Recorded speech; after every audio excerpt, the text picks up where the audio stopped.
Assalamu alaikum warahmatullahi wabarakatuh. Yeah, the electricity went out.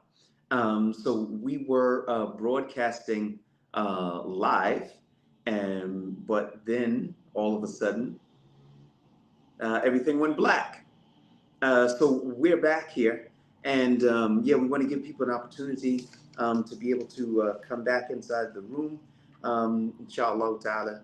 Uh, if you think that somebody could benefit from this, please do share it. Of course, again, I am your host, Bilal Abdul Kareem, broadcasting live from northern Syria. Actually, some people started to say that I've been out of Syria for several years. But people say all kinds of things when they don't um, necessarily want to share your opinion. And that's fine. I guess that's normal. Anyway, before we got cut off, one of the things that we were discussing was the fact that, or I should say, the statement that one of the viewers said is that Syrians actually want America here in Syria. And they said that that's sad.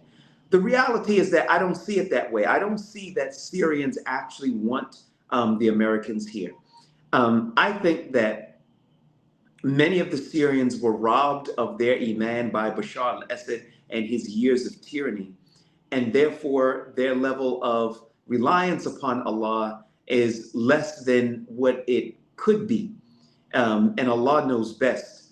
Why? Because they don't want America here, knowing that they're committing the genocide on the Palestinians in the Palestinian territories, talking about Gaza and the West Bank. But with their lack of tawakkul on Allah, I believe that they are settling. They're saying, well, what can we do? Syria's a weak country. Syria's got to stand on its own 2 feet and all. But the reality is that Syria is not going to stand on its own 2 feet. Um, with the Americans as power brokers here. Now, some people might say, okay, no, they're not the power brokers here. Okay, well, the Americans and the Jordanians carried out 70 airstrikes on suspected ISIS targets. We don't know what those targets were. We've seen them make all these wild claims before, and they turn out to be false. But they're saying that those airstrikes are the results of the attack, which took place last week, which was a lone wolf attack, which killed 3 Americans in the Tedmore area. My argument here is that where is the rule of law? Where is the let's arrest these people? And wait a minute, if you knew that these were ISIS, like quote unquote hideouts, why didn't you like raid them before? Why did you wait until after there was an attack, and then after that you launched 70 airstrikes? And in addition to that, the Americans also pulled off door-to-door raids with Iraqi forces. Oh, so that means that the Americans are doing military attacks here, the Iraqis are doing military attacks here, the Jordanians are doing military attacks here, and let's not leave out the Israelis. They pulled off in the Quneitra area another attack. And in addition to that, they also included they set up a military post and checkpoint, and it's still there. So I got to ask myself a question, man. You know, where's the sovereignty here? Is this really what the revolutionary forces fought for 13 years, so that so that sovereignty is given away to America, the Jordanians, the Israelis, the Iraqis? No, I don't think so. I don't think that is in line. And none of the people who are accused of being a part of ISIS are ever being arrested. Where's the sovereignty? And and Allah knows best. It says here. Okay, Pamela Chubb, she says, and the interpreter as well was killed. The interpreter was Iraqi. So the Iraqi interpreter was killed alongside of the Americans in that lone wolf attack, which is also interesting because if it's a lone wolf attack, where's the intel coming from? Where's the intelligence coming from? He was killed in the attack. And incidentally, up until now, we have no proof that this man was a part of was a part of ISIS. That's what the Americans said. It says, how are they even 70 ISIS targets in Syria? That makes the government look bad. Now, the Americans don't care about that. Let me be totally clear with you. Donald Trump was spraying cologne on Ahmed Shara in the White House. Okay, I'm American. I know how these people think. He was trying to humiliate him. And they want to make sure that he stays humiliated, but stays in power.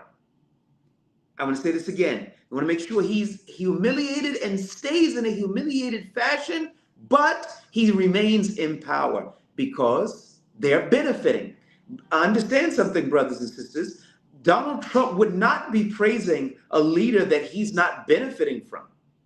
That's the reality of the situation. But we got to be careful that we can't fall into a trap of the goals become keeping certain leaders in place. As long as we keep these leaders in place, then we're good. And then all of the other things that happen kind of all fall by the wayside. I don't think that that's the right approach to take. I'm not necessarily saying to get rid of Ahmed Shara. That's not the point that I'm making here. But the point that I am making is that somewhere it's becoming the goal. And Allah knows best. Okay, and we have here, let's see, doing this on my telephone. All right, thanks for the clarification. Exactly where did the intel come from? Because if they had the intel ahead of time, why didn't they move on it? It seems to me is that the Americans are driving.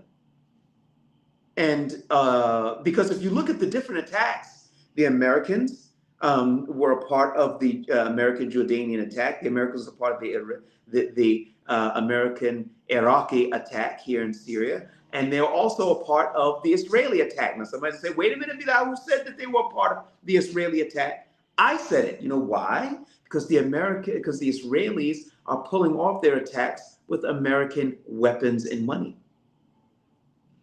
Whether they actually participated in it or not physically, it doesn't matter. They paid for it. They armed for it. And they continue to allow it. Now, how's that for continuing to humiliate President Ahmed Shara? Because if he's praising Ahmed Shara is cool, we like him, ABC 1, 2, 3. But then when the Israelis come in and take over territory inside of Syria, what do the Americans say? That's exactly what they do. They look in the opposite direction. Assalamu alaikum, Brother Bilal. This question may be off topic, but what do you think about released Epstein files? You know, when I saw that the whole thing, that it was just so heavily redacted, come on, guys, you're not going to get justice like that. Because they have so many rich and powerful people who got caught up in the Epstein trap.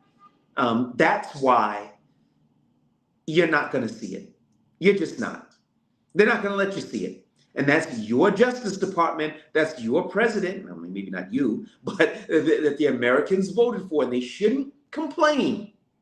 Listening to this Donald Trump, he is a notorious liar.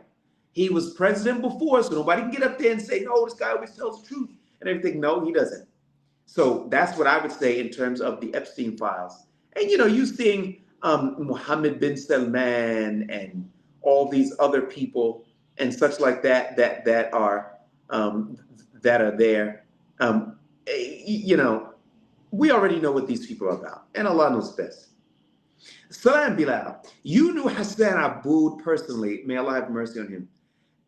People are saying Jolani is essentially now what Aboud and Ahrar would have been if he became the ruler of Syria. Your thoughts? First of all, it's not a real argument at all. I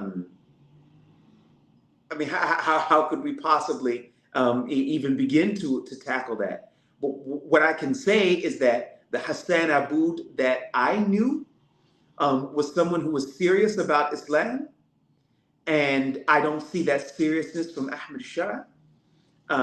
He goes about for the 13-year war talking about that he's from Ahl Sunnah wal Jama'ah and he's a Salafi and such like that. And then as soon as he comes to power, he puts a known Sufi as the mufti of the entire country. This man has no real foundation in his religion. Now, somebody's going to sit there and say, okay, Bilal, you're talking badly about Ahmed Shah again, but what about some Syrians? They're not really religious. You don't have to be religious to see that someone changes all of his stances over a period of time. Every stance is subject to change. That's just the reality on the ground. Now, whether you are a Salafi or not, if let's just say he said that he was Sufi for the entire 13 years, right? Okay, let's flip the script.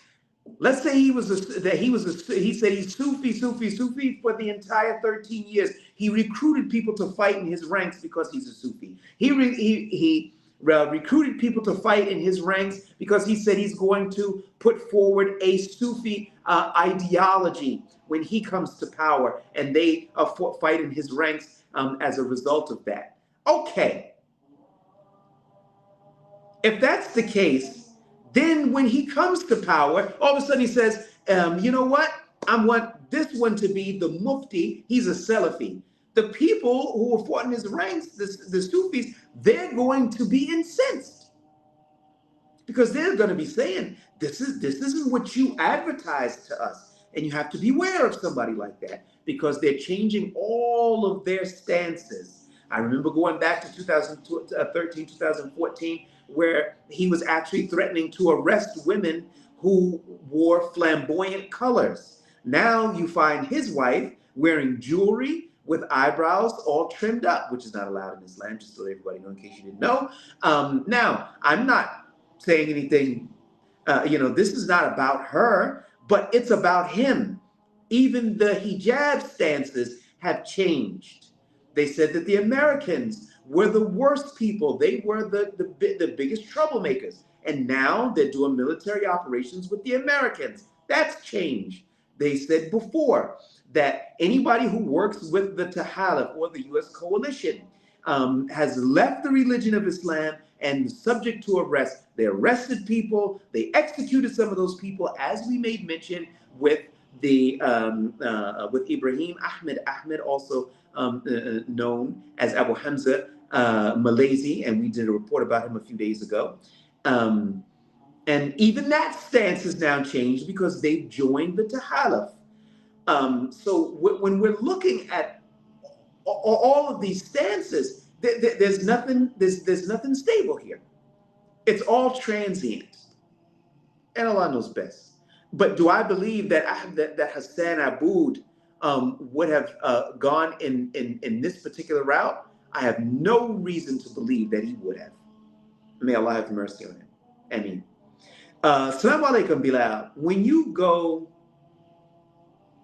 you're going to interview a Shabab representative, and how much territory do they have, and their minhaj change from takfir and bombing civilians. Now, one of the things that I would interview them, but I don't think that they're very Bilal friendly, because going back some years ago, they were engaged in torture and indefinite detention, and some of their some of the fighters that were there that were not in their ranks, that they considered to be enemies, they said that they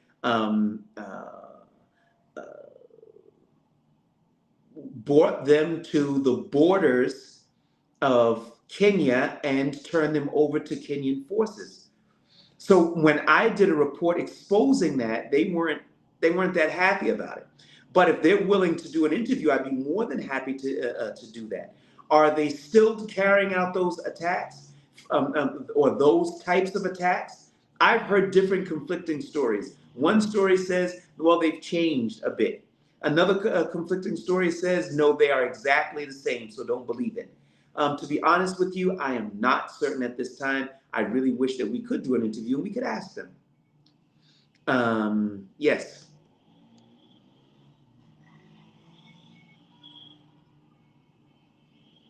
Okay. Maybe some people took to heart the American killing their family and friends, like the killing of Abu Firas, a Nusra spokesperson. Some people don't forget that not everything is ISIS. I think everybody has to remember. I don't think most of the stuff is ISIS. We don't have any proof here that ISIS is this monster that's I don't know, taking over Syria. You don't even see them. They're not even in town centers. They don't control any territory. We have no uh, dalil or proof that this group is even still operating. The attack that took place on the Americans was a lone wolf attack. And what did you find an ISIS ID card in his pocket? Did you find a T-shirt that says Baghdadi's number one on his corpse after he was killed? I mean, and it being blamed on an ISIS attack came directly after the attack. Come on, guys, what's going on here? What's going on? So, and when it comes to the Americans are against anything Islamic, anything Islamic. So why wouldn't they call it ISIS? Because it'll smooth it over, put them all in the same bin. That's the way that they think. They don't think, well, is he ISIS? Is he Hurasaddin? Is he this group? Is he that group? They look at it and they say, well, does he have the ability to bring in money? If the answer is yes, he's in trouble. Does he have any popular following? If the answer is yes, you're in trouble. If you can put the two together, you're in deeper trouble. That's the way that they think. And Allah subhanahu wa ta'ala knows best.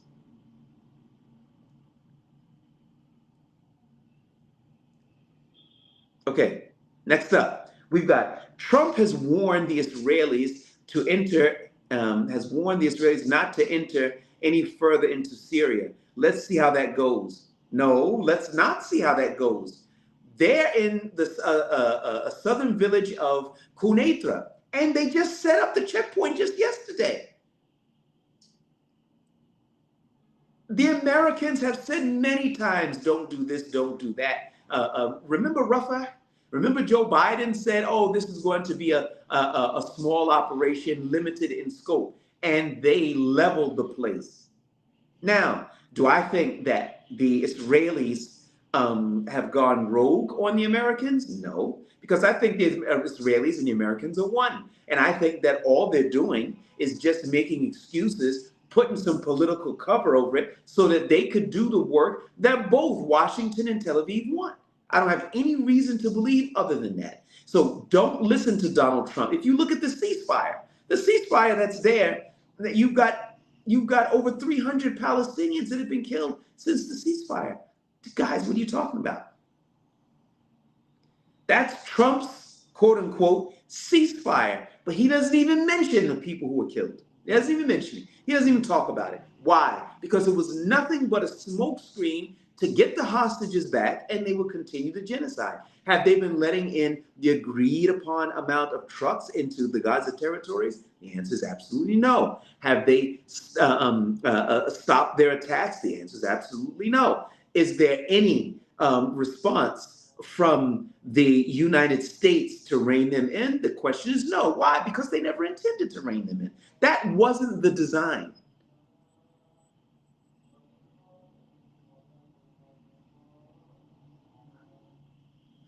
Okay, next. Bilal, how is Abdul Samad Dagoul these days? In my opinion, he became a medkhali for the new government. I haven't actually seen Abdul Samad Dagoul for, oh, this must be now, must be about 5 years. I have not actually seen him. I have not spoken to him in that time. Um, he and I had a conversation and going back some time ago, and he said, in his reporting, he doesn't report the bad stuff. That's what he said. He said this. I don't report the bad stuff. I only report the good stuff. And I told him that that's not journalism, and that's not even being sincere to the Muslim Ummah.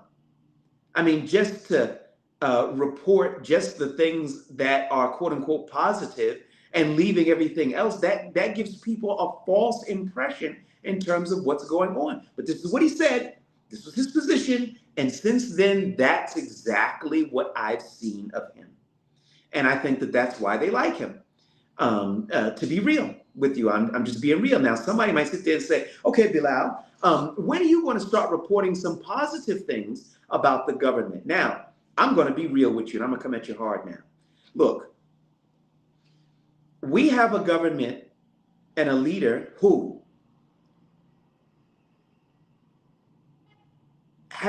was once working with Islamic groups and to establish Islam. Then he did an about face and started working with the Americans. The Americans who are carrying out a genocide are running a wreck shop here in Syria. They're backing the Israelis, and now the Jordanians have jumped in, and also the Iraqis have jumped in. This is a disaster. Disaster. That's one thing. Another thing, southern Syria is basically almost gone. Suwayda is gone, and that's after the Sunni Bedouin tribes took over those territories, handed it over to the Amin al-Am, the general security, and then, lo and behold, just hours or days later, depending on the area, Hikmat Tahajri's forces were back. Nobody's explained how that happened. That's a reality. It's real. That's not Bilal Abdul Kareem. That's history. And nobody's explained how that happened. Now, we've got the areas of Quneitra. The Israelis have taken more territory. They've pulled off military operations, and there hasn't been a peep from the government in Damascus other than to condemn what's taken place. There are a lot of things going on, and I'm not saying that that the President Ahmed al-Shara is not a Muslim. I am saying that there are scholars around the world who are saying that. This is very problematic. This is very problematic. These issues need to be clarified so that everybody can be on the same page. Now, when you have all of that that's going on, okay, so they have a Hiv of Quran contest that's sponsored by the government. Why am I not covering it? Come on, guys. You've got people like Abdul Samad Dagoul and the others that are covering all that stuff. None of them are covering the stuff that I'm covering. None of them are covering the stuff that I'm covering. None of them are covering the stuff that I'm covering. I'm saying that 3 times for clarity, not because I'm trying to big myself up, but because I am trying to help people to understand that this kind of journalism is not journalism. It's pure propaganda. And the Syrian people are not going to benefit from that.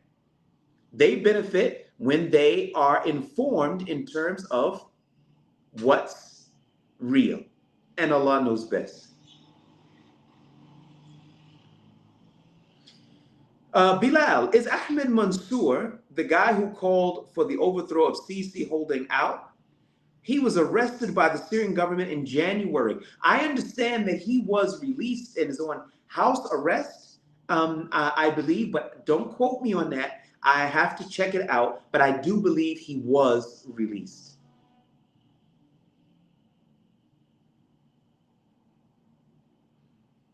Okay, let's see what we have here. As I told you before, there is no Medkhali or Wahhabi. There are Muslims who are Sunni, Salaf, or general ignorant common folks, or a person of desires. Ah, okay. Oh, we could talk about it. Okay. You see, one of the interesting thing about a quote unquote Medkhali is that they're always the ones that climb up the ladder to power, and once they get up there they pull the ladder up behind them so that there's no path for political or leadership change except through bloodshed. If you look at almost not almost all of the Arab countries, what is the medium to really replace the leader? Maybe the people just want to go in a different direction. That doesn't mean that the leader's a bad guy or anything like that. Maybe they just want to go in a different direction. But there's no mechanism. You've got fake sham elections, and I don't mean sham like the area of sham, but fake elections. And, this is a problem. This is a major problem because Arabs, um, uh, once they come to power, they bring their brothers, their uncles, their cousins along with them, and you can't get them out. You can't get them out. You can't. The only way to get them out is to fight them. Now, we don't want to see that here in Syria. What we would like to see is that there would be elections. And once again, I want to make clear democracy and elections are not one and the same thing. Democracy is wherein the people make the laws. Allah makes the laws. But consulting the people through elections is a form of shura. And that person who would come to power would not be able to violate the Constitution, just like Trump can't violate the US Constitution. So that new person that came to power should be the executive within the framework of the Quran and Sunnah. Now, alrighty. Okay, let's take a look at this one. Thanks, Bilal. I have another question. People not in Syria are saying, why is Bilal the only muhajir talking about the situation if it's really bad? Why aren't other muhajirin speaking out? Well, I hope that you wouldn't ask this question because the answer is embarrassing. The reality of the situation is that most of the muhajirin are afraid. And they're afraid to speak out against the government. They feel the danger for the most part, just as I do. But they're afraid. They're concerned. So many of them have lost their citizenship. So if they got kicked out of Syria, then where are they going to go?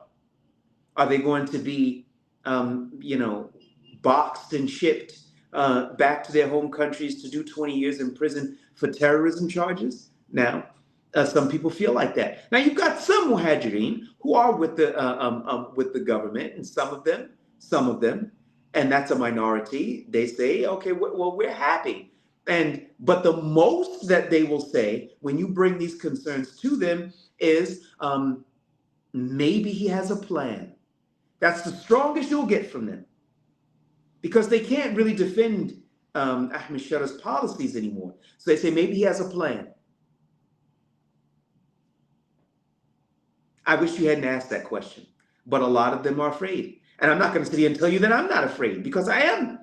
But I also realize that I'm more afraid of Allah and what He's going to say if I don't say anything.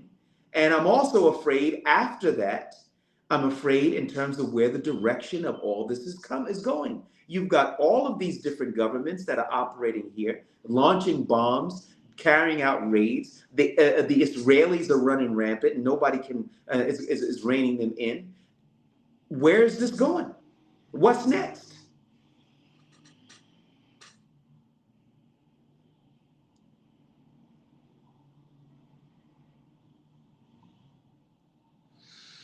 Okay, let's take one more, and it is.